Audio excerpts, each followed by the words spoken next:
জয় মা দয়াময়ী। হরিওম তৎসৎ। জয় গুরু। ঈশ্বর কথা, এ কথা সর্বগুণান্বিত কথা। আজ বলবো কাম এবং প্রেম নিয়ে। সত্য গুণান্বিত কামেশ্বর যা, শিব ও দুর্গা শক্তি। যখন কেউ ছিল না তখন ঈশ্বর কামেশ্বর রূপে জগতে বিরাজিত। এই শক্তি সর্বময় কর্তা। এ হলো প্রেম, কামের চিত বা আঠা গুণ শক্তি। এ ছিল, আছে, থাকবে এ গুণ। এই গুণে জগৎ সৃষ্টি হয়েছে।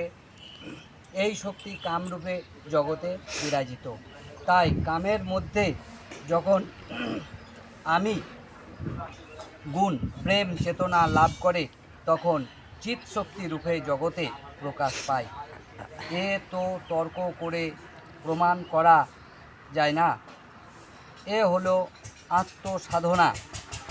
যাদের নিজেকে জানার ইচ্ছা থাকে তারা তখন কাম এবং প্রেম কি তারা জানতে পারে। কাম নদী বহমান, তাই জগৎ দৃশ্যমান। কাম জগৎ সৃষ্টি করার কাজ করে। এত থেকে এত সৃষ্টি হয় ভ্রান্ত বিচারে। তা জীবজগৎ হোক আর জড়জগৎ হোক। জড়জগৎ রকম ফেরে জীবজগৎ হয়েছে।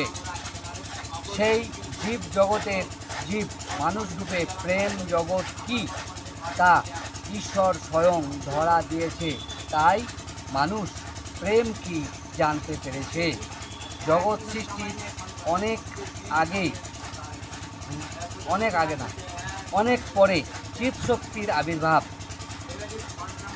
চিৎশক্তি যাকে আমরা বলি জীবনী শক্তি। এই জীবনী শক্তি কাম রূপে বা কাম চেতনায় মানুষ জীবে উপনীত হয়েছে। জীব চিৎ শক্তিতে মানব চেতনায় মা জ্ঞান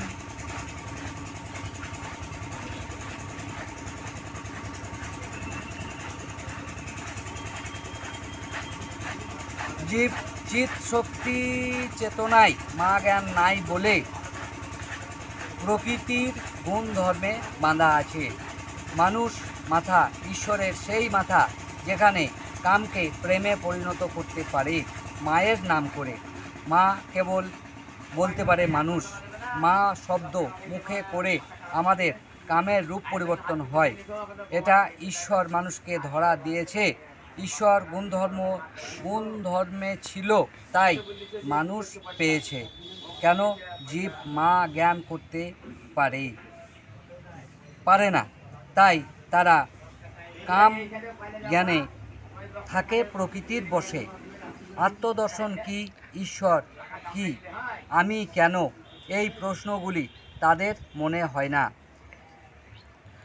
শরীর চেতনা কামে বাঁধা থাকলে সেখানে আহার ও নিদ্রা গুণ থাকবে। তাই সকল জীবকে আহার নিদ্রা মৈথুনে বাঁধা আছে। এ বাবা প্রকৃতির গুণধর্ম। কাম চেতনাকে কি করে উদ্ধার করতে হয় এ রাস্তা শুধু মানুষকে দিয়েছে ঈশ্বর। তাই এরা মানুষ। মা নামে হুঁশ করা জীব। মা হুঁশ মানুষ, সে একটা পূর্ণ মানুষ। মা হুঁশ হলে মানব চেতনায় প্রেমের উদয় হয়। প্রেমের উদয় হওয়া মানুষের ঈশ্বর দর্শন করা খুব সহজ। তাই বলি মানব চেতনা প্রেমের চেতনা হলে সেখানে মা তো নৃত্য করবে। যৌবন ঈশ্বর প্রদত্ত।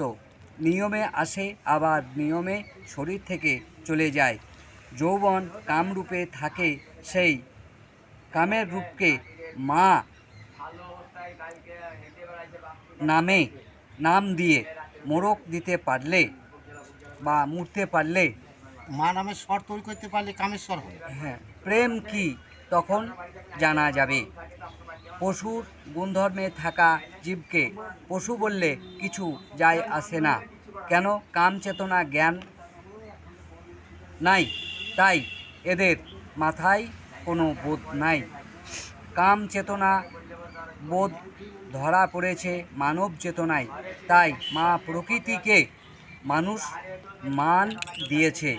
মা আমাদের লালন পালন কর্ত্রী। প্রকৃতির মা একবার যদি টলমল করে বসে তো জীবনী শক্তি কোথাও থেকে কোন জায়গায় দাঁড়াবে কেউ বলতে পারবে না। তাই মানুষ সম্মানকে ধরে থাকতে পারে মা। মা নামে মানব শরীর থেকে পাপমতি মন পালায়।